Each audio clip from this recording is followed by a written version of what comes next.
Welcome to The Anxious Voyage. If you think that title sounds bleak or foreboding, one of two things must be true. You're very lucky, or you need to get out more. On this program, we share stories of life and living. We compare notes. We discover commonalities. We accept that life is a glorious, heartbreaking thing, and we embrace and celebrate all of it. Take the ride with us. We're glad you're here. Now, here's your host, Mark O'Brien.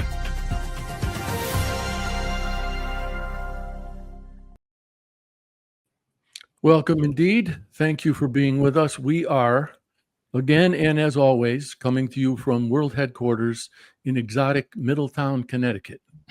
I am very happy to welcome my guest today. His name is Bill Whiteside. I'm going to call him a writer. I don't know if Bill will argue with that, but we're about to find out. Bill, welcome and thank you. Thanks so much, Mark. I used to argue with that. But it's been I think I finally finished that evolution, and in no small part due to the encouragement and kindness and support of you along the way I transitioned from a salesman to a real writer.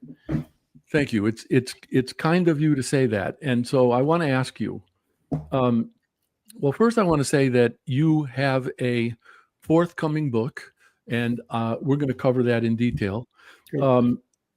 But based on the fact that it's a history book and that you had the inclination to write it, and I'm guessing at the time you had that inclination, you might not yet have experienced your evolution into considering yourself a writer. What did that feel like? I mean, people talk about the imposter syndrome all the time. And I felt I knew I was a genuine imposter when I started this. I was at the start. I'm over it. Okay. But I was a software salesman. I had my own business. We sold sales forecasting and supply chain management software. And although we didn't know it was supply chain management back then, it was so long ago. And when I was always interested in history, thanks in a large part to my mom. She certainly encouraged and nurtured that with the book she gave me as I was growing up and even as an adult. And just had this fascination with, I started with Abraham Lincoln, then with Winston Churchill, which is a pretty natural evolution, a lot in common there. And I started digging into the story. And I did have an inclination that I wanted to write about this, but the first big jump was my wife and I made a 10-day trip over to England, to the United Kingdom. And Barbara takes care of every detail. I mean, all I have to know is, how many days do I have to bring any long pants? God forbid, will I need a jacket at any point in time? And my only condition for the trip was I wanted the last 3 days to be at the Churchill Archives Center at the University of Cambridge. And they were very welcoming. I made no pretenses about being a historian, but I felt for the entire 3 days like I was looking over my shoulder and waiting for somebody to tap me and say, what are you doing here? You don't belong. But they could not have been more gracious and helpful. And that was then this really became real, that, hey, I really have to finish this. And I still had the business for several years after that, but I gradually got more and more involved in the research and the writing. So please tell us about what the book is about and about the specific incident that prompted your curiosity and your writing the book. Sure. Thank you. It's a relatively little known incident. I mean, a lot of people do know about it. Very few people know all of the details that make it so interesting. But Churchill was appointed Prime Minister of Britain on May 10th, 1940. And that was late in the day. And at sunrise that morning, that was when Hitler and his German forces invaded the Low Countries, Belgium, Luxembourg, and then the next day into France.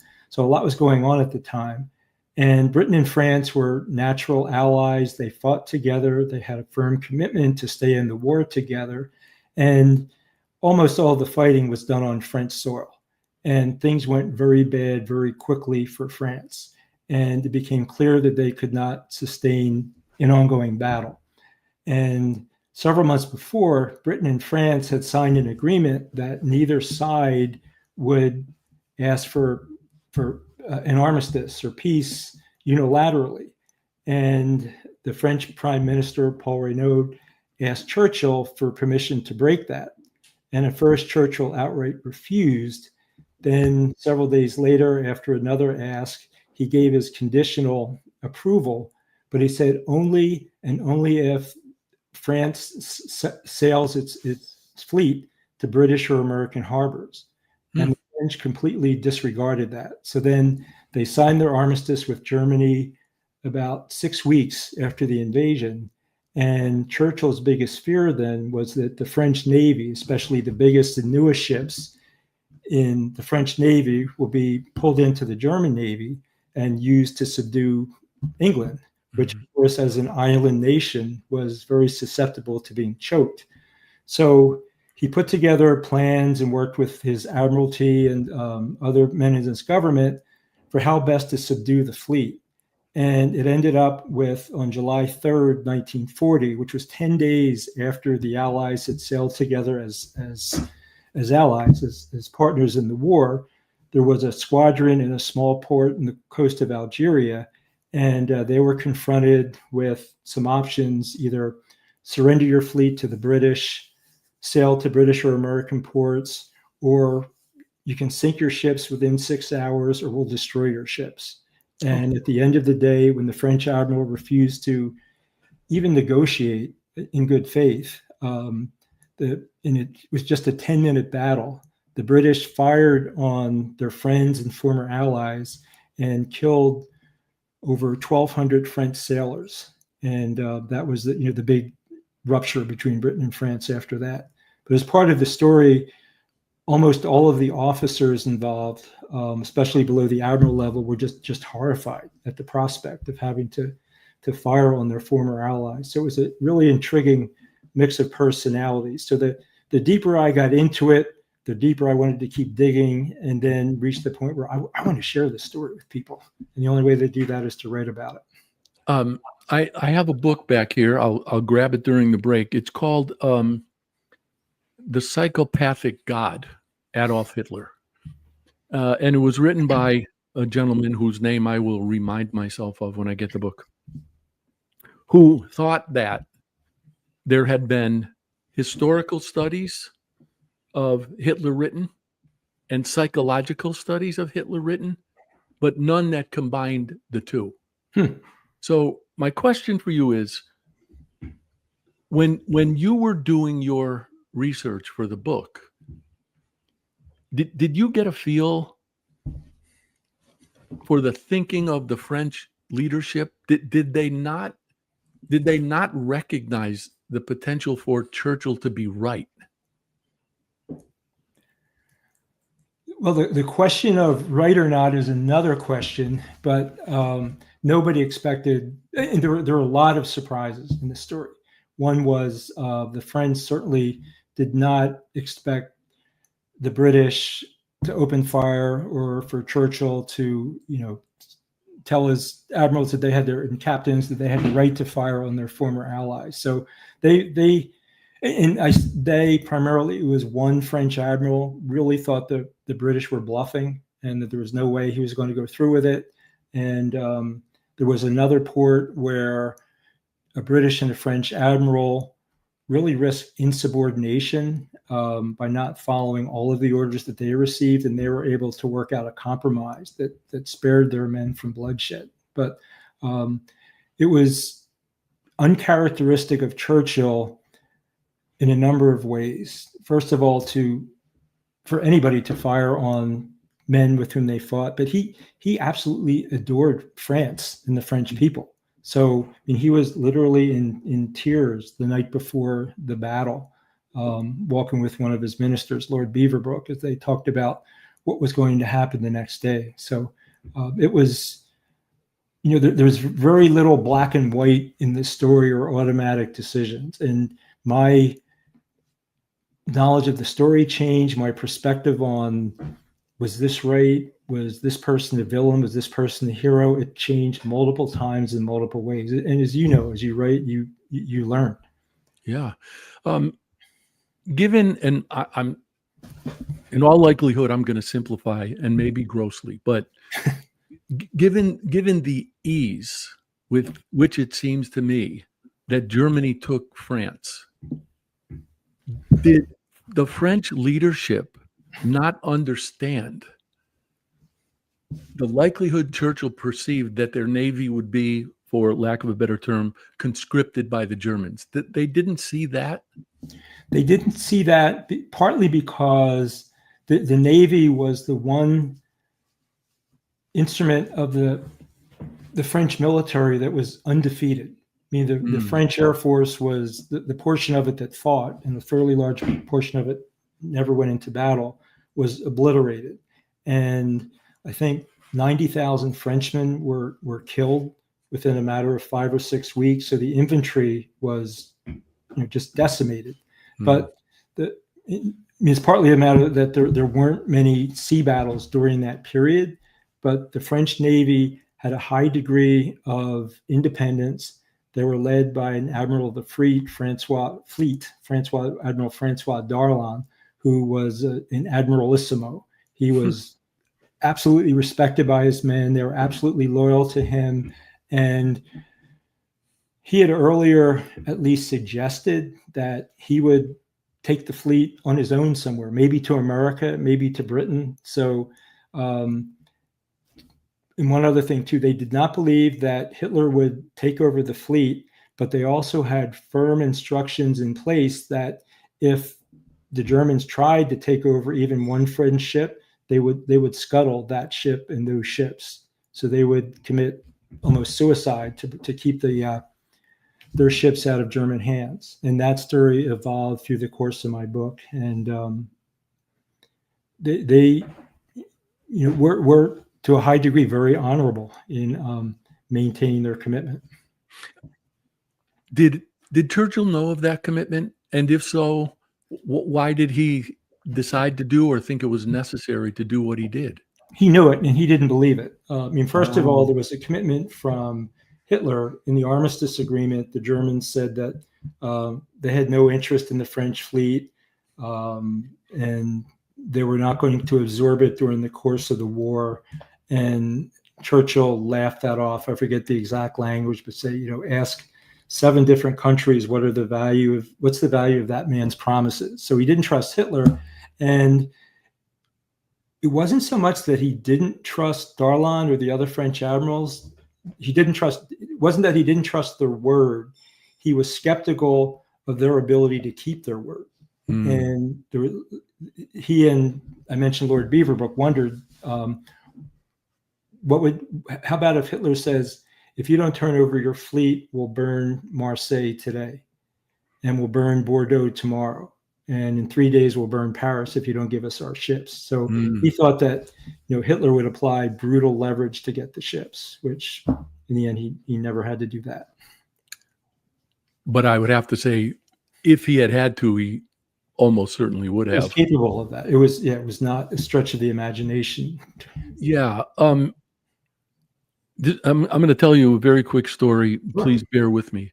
When my older son, who's about to turn 41, was 3, I took him on a bus to Hartford.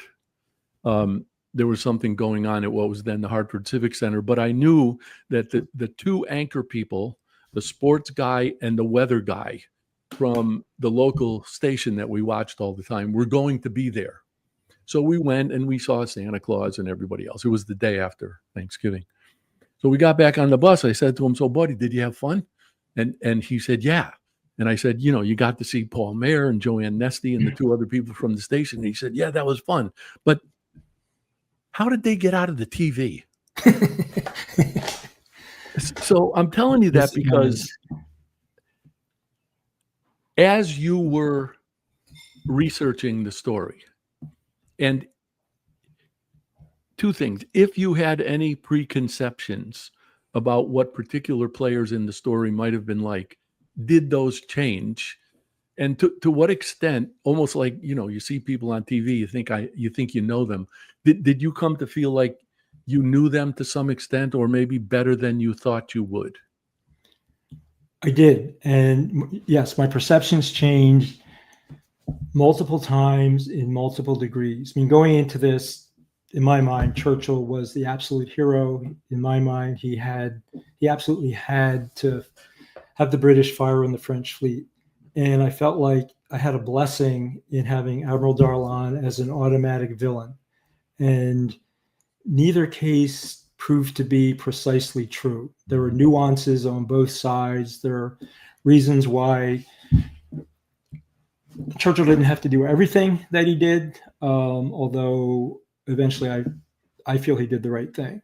Darlan was an interesting character with many dimensions. And Churchill said after the fact that if he had sailed away with the fleet, he would have been a Charles de Gaulle to the 10th power, because he really could have controlled a big part of the destiny of France. And he decided not to do that. And he made things worse for himself later in the war, where he collaborated with the Germans. Oh. And you and I were talking earlier about murdering your darlings. And you have to cut things from your book. Yeah. And there was a great quote I found about him from Brendan Bracken, an aide of Churchill's. And I ended up having to cut it from the book. But Bracken said that Darlan is a Judas who will not hang himself. There are a few books that I firmly believe should be required reading. And this might strike you as odd, but one of them is positively Frankenstein. And the reason I believe that is, one of the lessons from that book is we have to live with the monsters we create. And I wonder what that realization must have been like for Darlan. Yeah, it had his role within France changed completely. He was officially the number 2 person in France. I mean, Marshal Philippe Pétain led Vichy France after they signed with Germany. Darlan was his people referred to him as his Dauphin. He was the number 2. He had about 8 different minister titles in the first year after the armistice. He was at the top of the heap, but Hitler didn't like him, which worked against him for that. So he eventually lost a lot of his responsibilities in favor of someone who was even more collaborative with Hitler. And there was a point later in the war where the Allies needed Darlan to help them. And he happened to be in Algeria, where his son was perceived to be about to die from polio. And Darlan went to visit him there. And strictly by coincidence, America, Britain, and France invaded Algeria, I think it was 3 days later. So there was only one man who could prevent the local French forces from fighting the Allies, and that was Darlan. And there was a thing called the Darlan deal, which is highly controversial. And he was the one man who, at that point in time, he saved hundreds, maybe thousands of American, British, and French lives. But then, as I mentioned later in the book, he turned again after that. So he's a fascinating character.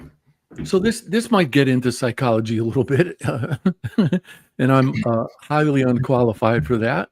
2 of us.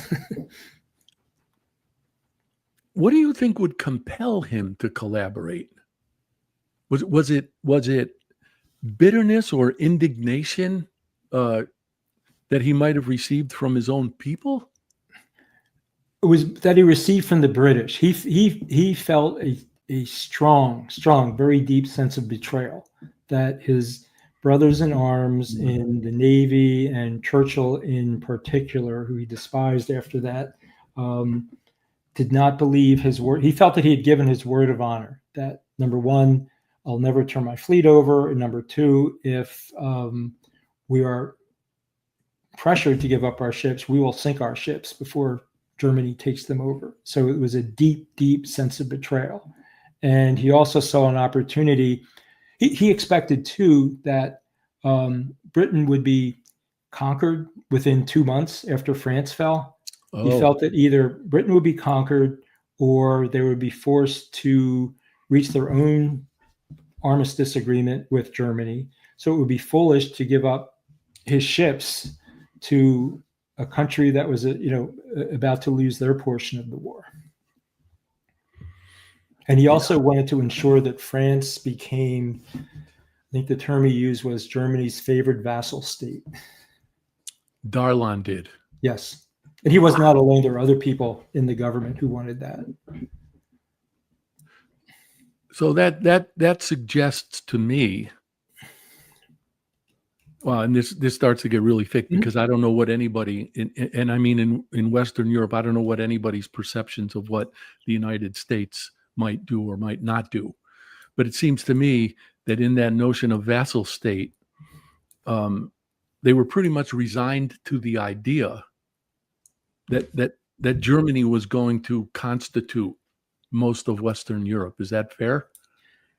Yes. And there was a quote from Darlan. Again, I don't have the precise words, but it was something like, I don't expect Germany to rule the world forever, but will be for a very long time, which, today from our perspective is unthinkable. But that was the mindset. And Hitler was at his peak of confidence at that point in time. He had just, really wiped out France and subdued them so quickly. And also, Britain was extremely weak. There's the famous Dunkirk evacuation where about 350,000 men, including 100,000 Frenchmen, were evacuated. But a smaller part of that story was most of the large British weapons were left behind. They just took bodies across in those small ships, but most of the tanks, most of the heavy guns were lost in France and Germany. So Britain at that time was severely disadvantaged as a fighting force. I would like to take our first commercial break right now. Seems like a perfect spot to do it. So we will be back in 3 minutes. As Sal Marciano used to say on ESPN, keep it where it is. Let's do it. Thanks. Everybody has a story. Everyone's story deserves to be told. And the only bad stories are the ones we don't share. That's why Mark O'Brien created The Anxious Voyage. It's Mark's conviction that every story deserves to be shared, and his purpose is to give people in all walks of life from any circumstances a chance to tell their stories. The Anxious Voyage is now on syndicated Dream Vision 7 radio network every Monday at 1 a.m. and 1 p.m. Eastern Time, with live broadcast every first and third Monday at 1 p.m. Eastern. Please tune in, please join Mark, and please share your stories.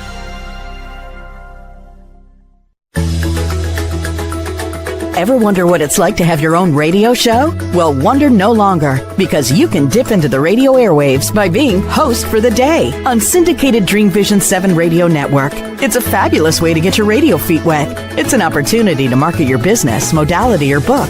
Have a guest, mention a sponsor, and take callers. Or you may want to facilitate a lesson by going solo. It's up to you. Listeners can be online, mobile, in cars with Bluetooth, or listen through Amazon's Echo by asking, Alexa, play Dream Vision 7 Radio Network. For more details, go to dreamvision7radio.com and click on Host for the Day.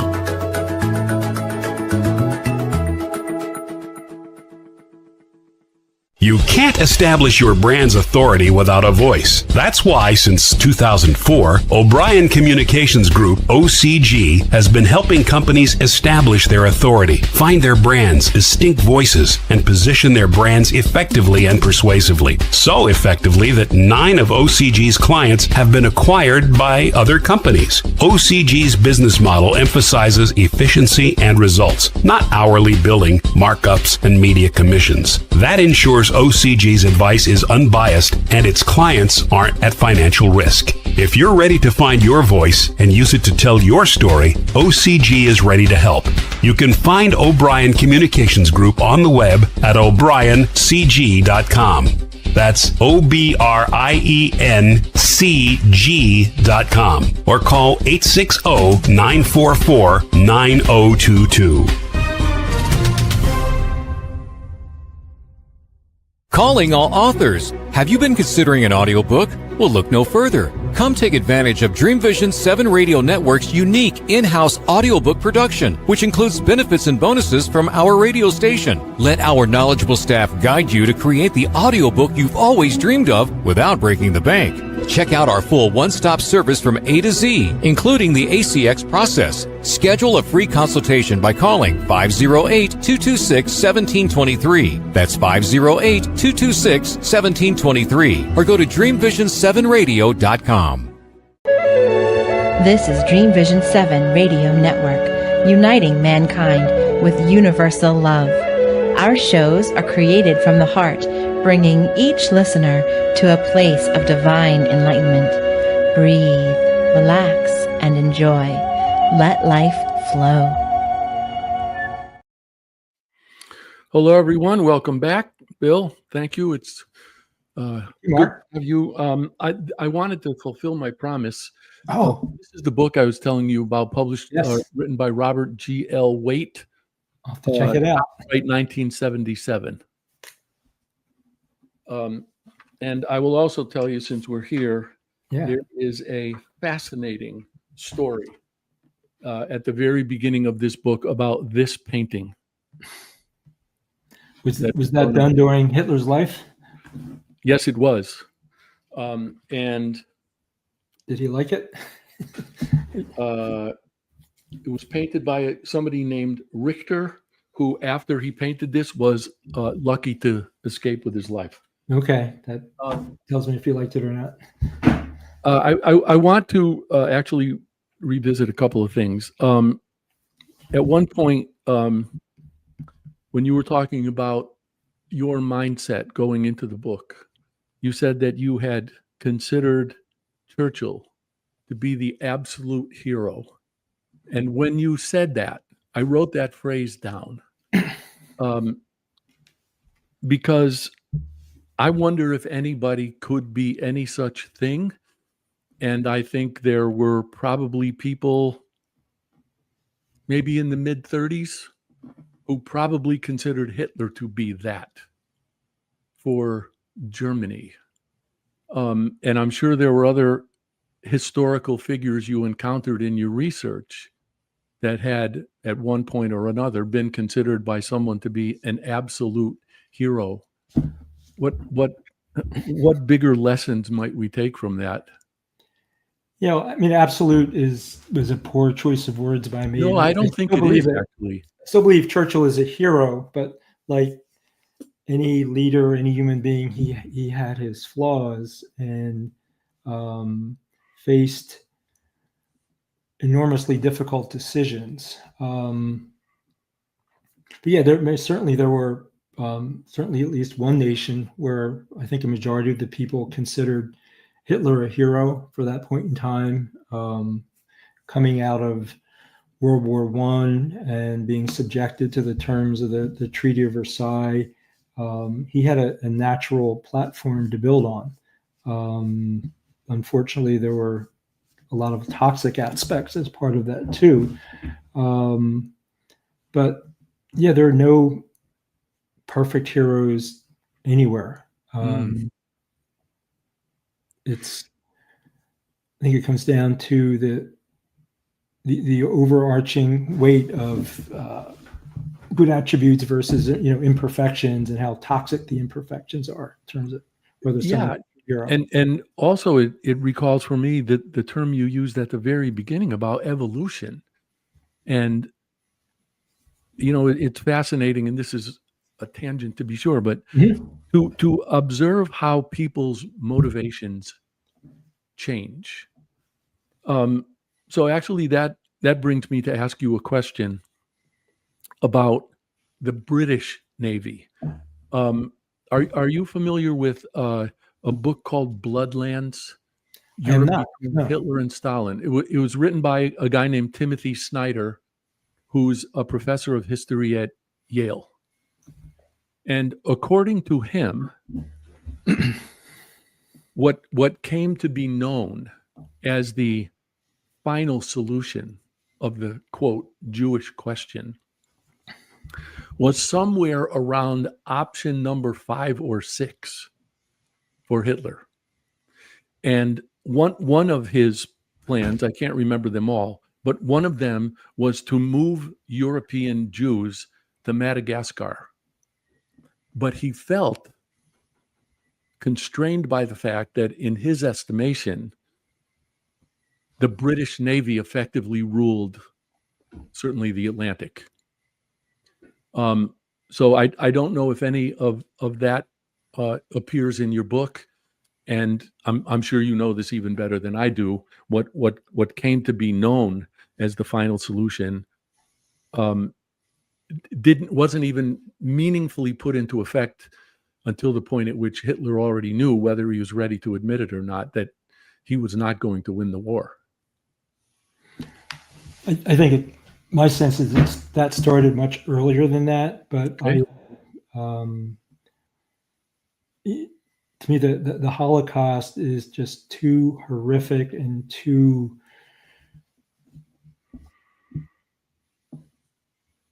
involved for me to claim any expertise in that. I mean, I have this fairly narrow focus, so I'm with you there. touching it briefly where it's applicable, but I'm not the best person to ask about that. Okay. And on that subject, I will tell you that my sister and her husband, the former naval officer, actually lived in DC for a while, and I could not bring myself to go to the Holocaust Museum. That actually, as I think about it, that might be cowardly, but I felt in no way prepared to contend with that. I'm sure it would be just humbling and just yeah. horrible experience. Okay, so one of the things that I haven't asked you is, what is the title of your forthcoming book? Thank you. It has a short title and a massive subtitle.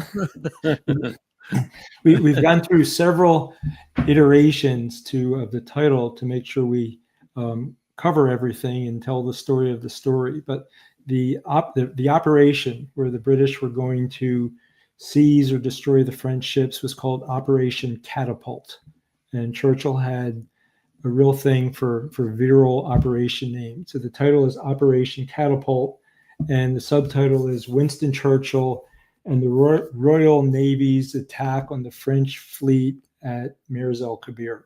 And Mers el-Kabir is the very small port in Algeria where this portion of the French fleet happened to be sitting.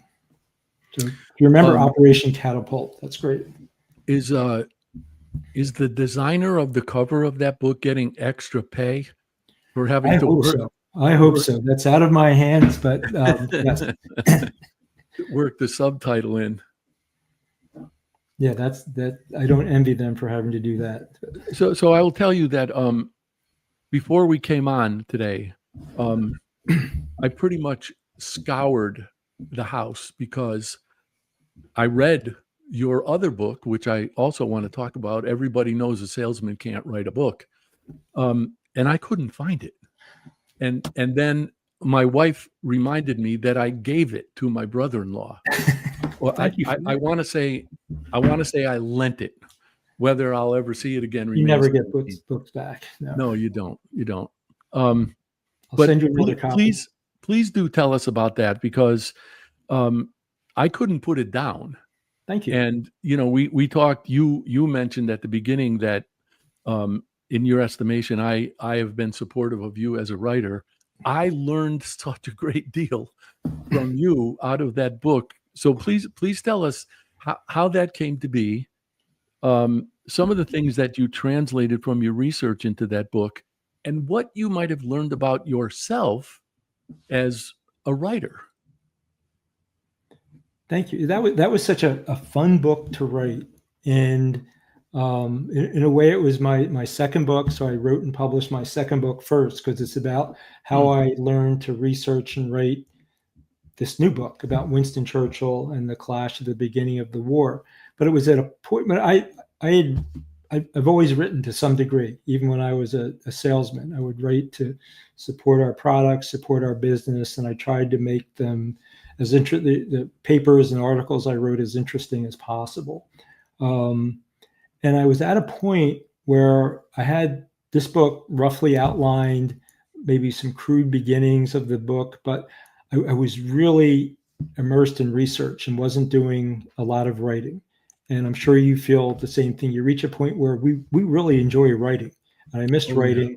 So I thought, let me start writing, even if I never share it with anybody, about some of my own experiences. So it started with a single story. And I think the first story I wrote was about Compiègne, which is a town about 45 miles outside of Paris. And that was where Britain and France signed their armistice agreement at the end of World War I. And Hitler made France sign the World War II armistice at that same site in the same rail car where Germany had been subjected 22 years before. And it was just a completely moving day, with also an element of the Holocaust. It was a departing point for some trains that went to concentration camps, which I learned that day. So I started writing that story that night when we were in Paris and worked on it and shaped it. And then I had other ideas that I wanted to write about, started reading about all of these different naval officers and men in government who were fascinating in different ways. And Churchill had started a dining club in London called the Other Club. And supposedly it was after he and a friend were blackballed from another club they wanted to get into. And one of the few rules for the Other Club was you had to be someone with whom it would be agreeable to dine. So I wrote a chapter in Everybody Knows called 11 Men with Whom It Would Be Agreeable to Share a Pint of Beer. And like these are, and Darlan's in there because as evil as he would be fascinating to talk to. John Colville, who was Churchill's private secretary, who has written just a wonderful diary that just about everybody who writes about Churchill depends on to some degree. So that was a blast writing about that. I spent a lot of time in used bookstores doing my research and finding books. So I talked about the joy of used bookstores. And I was, again, still working full time while I was doing this. And I'd read a book about the Versailles Treaty. And I thought I was just going to read 3 or 4 pages about some details I wanted, really about Compiègne in that book. And I ended up reading all 500 pages in the book. And so I wanted to find out, had the author written other books? And I found out he'd written 2 other books, but what really got me was he was a businessman. He was working full time, and he started writing these books on the side, which was exactly what I was trying to do. And I read, he was a Dartmouth grad. Unfortunately, he passed away, but I was able to get in touch with his daughter, who's his literary executor. And there's a nice profile of him in the Dartmouth magazine. And it ends with a quote from him saying, "Everybody knows a salesman can't write a book." And I wasn't going to. So that right then I knew I had my title when I read that. So it turned out it was a collection of different stories. And I've been fortunate in a lot of ways along this process. And at a Churchill conference, I got to meet historian Paul Reed, who worked with William Manchester to finish the 3rd volume of the Last Lion trilogy. And when Manchester asked Paul to work with him, he was horrified at the idea. He said, I'm a newspaper writer. I can't write a work of history like this. And Manchester said, you've written stories your entire life, and a book is really a collection of stories. So that hit with me too. So this collection of stories, I shaped in different ways. It certainly made me a better writer, having to think through different stories in different ways. I rewrite voraciously. The first draft of anything is just embarrassing, but the real fun is having a problem you have to solve when you're writing and going back and working on it and polishing it. So that book, it made me a better writer. It also made me a more confident writer, which helped. So I knew I could do this after writing that. We have to take our second break. I wish we didn't, but we're going to. And I want to pick up when we come back with what you were just saying about writing. Okay. So please stay with us. We will be back in 3 minutes. Are you ready for the quantum age? Humanity's next step in evolution? Dream Vision 7 Radio Network invites you to the extraordinary platform of evolutionary voices for the quantum age. Let's explore. Learn more about this upcoming age where we bridge science with spirituality, Where potentiality meets reality. where we take compassion into action. Our trailblazers and visionaries will ask the whys, the what ifs, while igniting continuous possibility. Come along with us into an age beyond what we know today, where we can grow together in unity consciousness. Experience evolutionary voices for the quantum age, Monday through Friday at 8 a.m. and 8 p.m. Eastern on DreamVision7Radio.com.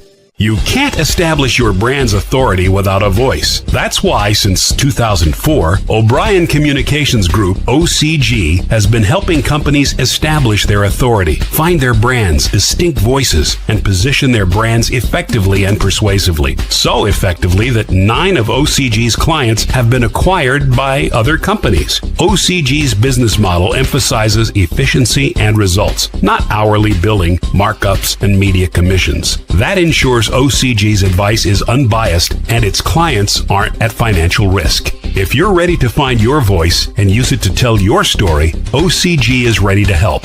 You can find O'Brien Communications Group on the web at o'briencg.com.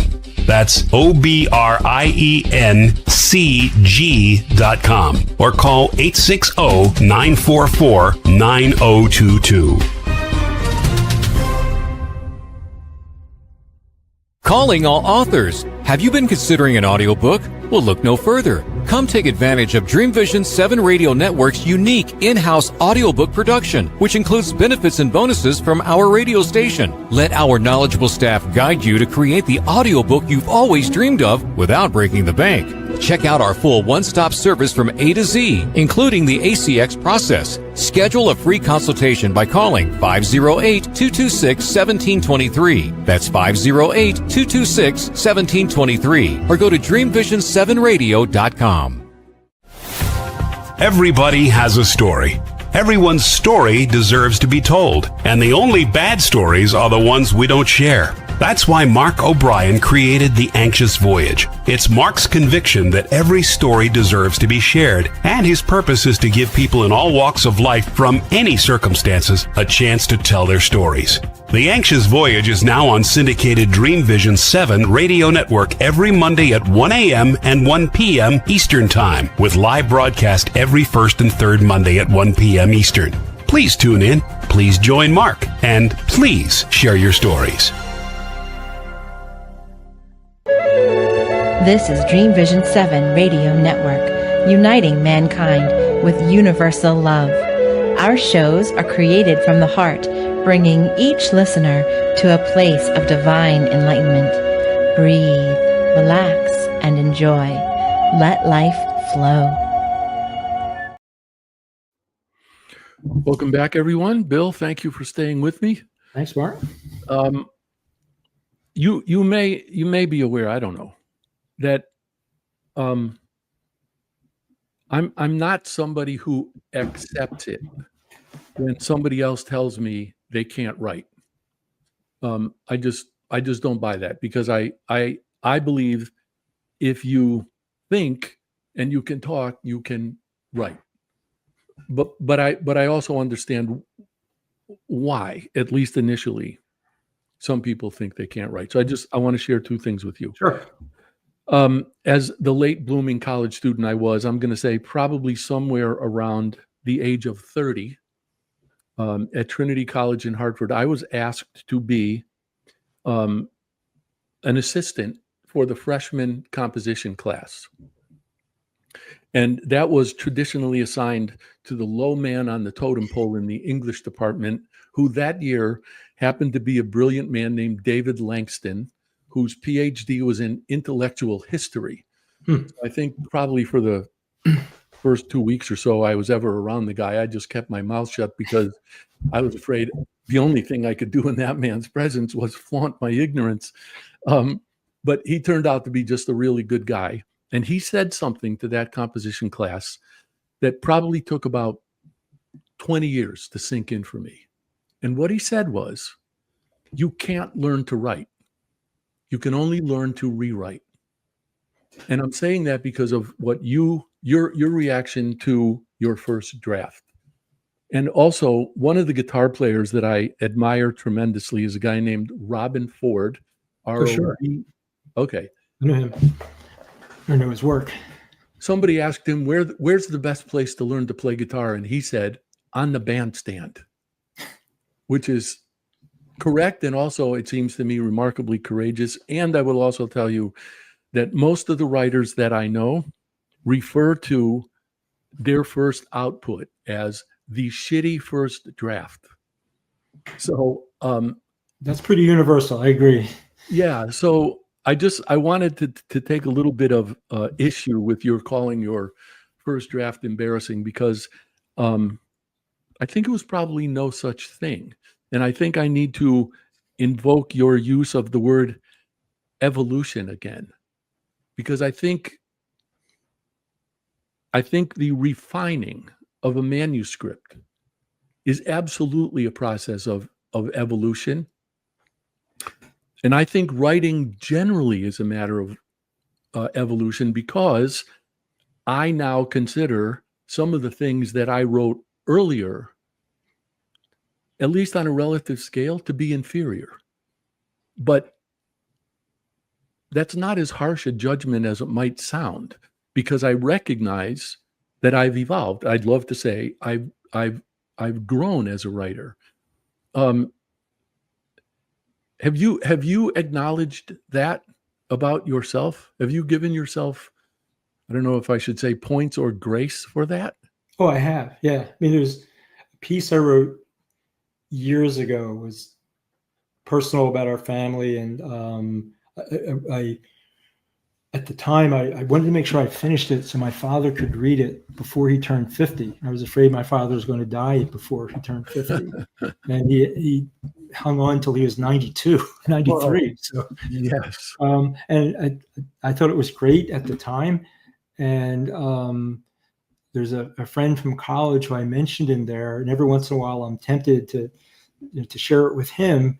And I look back on it, and I was, I'm a good writer now. I was not as anywhere near as good a writer back then. So I would have to do some polishing before I'd want to share it with somebody else. But does that college friend know what you've done since? Does he know about the? Yeah, we're in touch. Yeah. So, but so he would understand. And it wasn't like he was a close friend. It was an incident in a hockey game. So but maybe I'll take that. I also want to say that I'm not somebody who believes in so-called writer's block. And in his book, The War of Art, Stephen Pressfield calls it the resistance monster. Mm-hmm. I may very well be wrong, but I don't believe I have one. And I think the reason that I don't, have you ever read Hemingway's A Movable Feast? Many, many years ago. Yeah. Okay. Actually, there's a lot of reasons why I think that book demonstrates Hemingway to be the clown that I ultimately thought he was. And by virtue of taking 2 courses on him by a gentleman named Paul Smith, who was a founding member and first president of the Hemingway Society, I feel like I've earned the right to do that. But sure. Hemingway always said that a writer would never write his memoir until he was washed up creatively. And that book, I think, is the most beautiful thing he ever wrote. But you may remember that he was recalling days when he would go to the room in which he wrote and feel like he was unable to. And he said he would stand in the room looking out over the rooftops of Paris and thinking to himself, you've written before, you'll write again. Just write one true sentence. Write the truest sentence that you know. That's Hemingway. Yep. And I feel like, and I'll tell you, one of my favorite things is to come to my desk first thing in the morning, nothing but coffee, and just write. And if I'm not sure what to write, I write the truest sentence that I know, and then something always transpires from there. Do you feel like that at all? I do, but I was going to ask, do you find that's the best time for you to write, early in the morning? Or is there a best time? Sometimes. If you had asked me that question some years ago, I would have said yes without a doubt. Mm-hmm. And so I guess there are two surprising aspects to that. One, that I'm not always as capable first thing in the morning as I used to be. But two, I'm at times more capable later in the day than I ever used to be. Okay. And I don't know why. Yeah, for some reason, I feel most capable in the morning. And I love those days where I end the day stuck on something. I wouldn't call it writer's block, but this is just not making sense. I hate the way I have phrased this. I know there's a better way. And I love that feeling of starting the day saying, I have this broken paragraph, this broken sentence, and I'm going to start the day by fixing it. And I find I'm best able to write those fixes early on. I'm going to say I agree with that. And I will also add that on those nights before the mornings in which I know I have to get up and do that, I sleep better. Just knowing. That makes sense. Yeah, knowing that that's there. And I want to share with you, I read an interview once with Ray Bradbury, and the interviewer was asking him how he developed his storylines or plotted his storylines. And he said, I don't, because it's not my job. And the interviewer said, well, then what in the world is your job? And he said, my job is to create characters real enough that they're just going to do what they do. And I really don't have all that much to do with that. So believe this or not, that's how my graphic novel got written. I felt like I knew those characters, and I was a much more ardent road cyclist than I am now. So I'd get to a point where the characters had done what they were going to do, and I had no idea what they were going to do next. And I'd go out on my bike for some hours and come back and have something like 60 to 90 minutes of absolute clarity. And just spend that time writing and then just let it go till the next time the characters did what they would do. Sometimes you need that break. It's healthy to step away from the screen, and I think some things start to fall in place where you're away. So I have two questions related to that about writing history. One, given the fact that all history is subject to interpretation, and two, effective tellings of history depend on engaging narrative. Do you ever feel like that when you're, I guess I want to say, researching and reflecting on actual historical characters? Do you think the narrative presents itself? What do you find your role to be in presenting it? I think it's, I'm a huge fan of the historian Rick Atkinson, and he wrote the Pulitzer, one of the first of his first book in his trilogy about World War II. He won the Pulitzer for that. And now he just came out with a second book about the American Revolution. And listening to him, I made a point to see him speak in person at one point. He talked about the advantage of outlining. And that gives you the foundation of the story. You can outline, a lot of people outline fiction too, but it helped quite a bit with history. But then I saw in a recent interview, he used the term flecks of gold. He digs into his research to find these flecks of gold that bring the story or the characters in the story to life. So I've tried to emulate and embrace that model where you have the outline of the story. Some facts, a lot of the facts, most of the facts are indisputable, but then there are the nuances, there are the character traits, the character flaws, the decisions that could have gone one way or another. That's what really makes the writing and the telling and the sharing of the story so much fun. You know, there's a notion that the more one learns, what one doesn't know.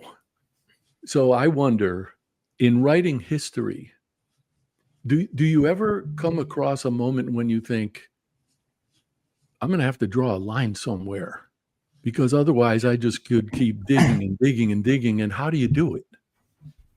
Absolutely. And I am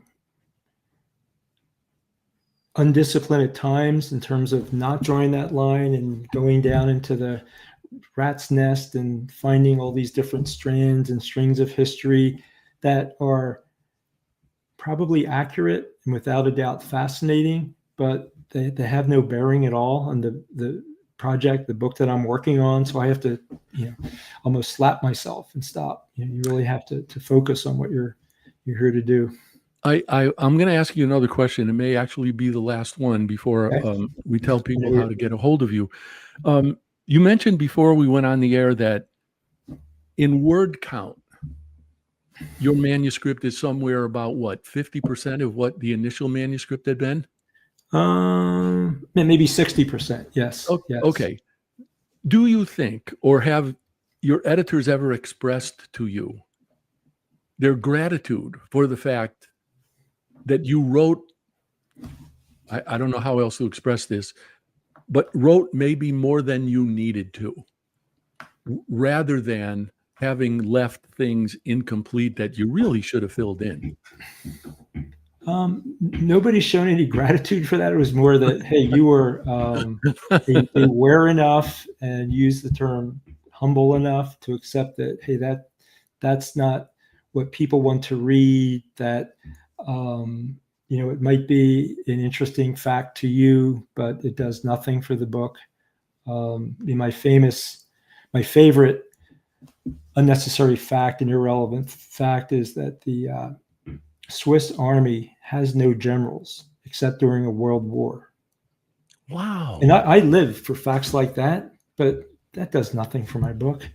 But wow. So I have to be, I know you're going to spend the rest of your day ruminating on that. I know. No, I'm going to spend at least 3 hours of the rest of my day researching that. That's just an amazing thing. I have to avoid nitty-gritty details like that. Okay. Or leave it to somebody else to decide they're not important. I mean, I'd rather have them in than not. So please tell people how they can find you, Bill. I know you have a website. I know you have a newsletter. And if folks are interested in that will keep them apprised of the progress on your book, which is going to be published by the U.S. Naval Institute Press.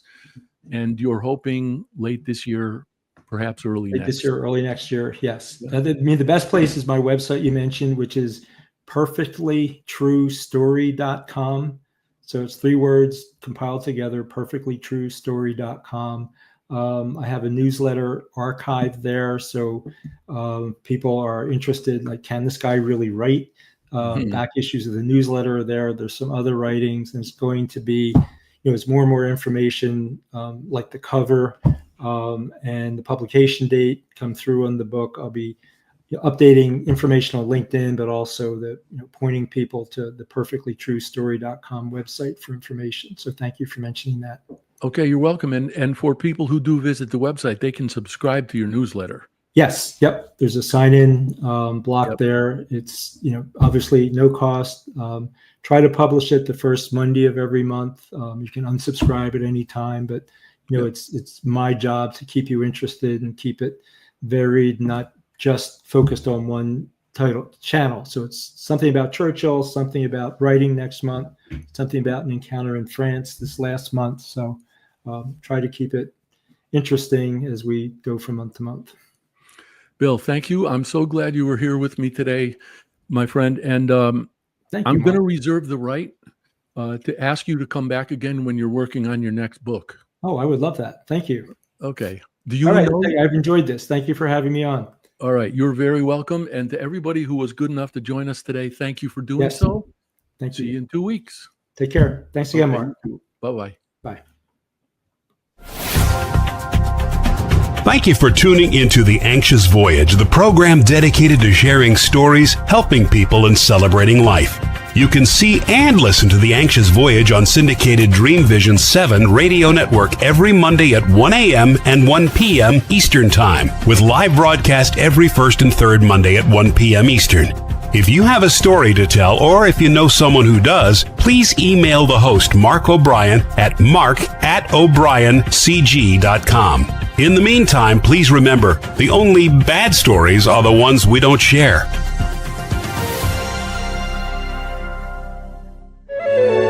This is Dream Vision 7 Radio Network, uniting mankind with universal love.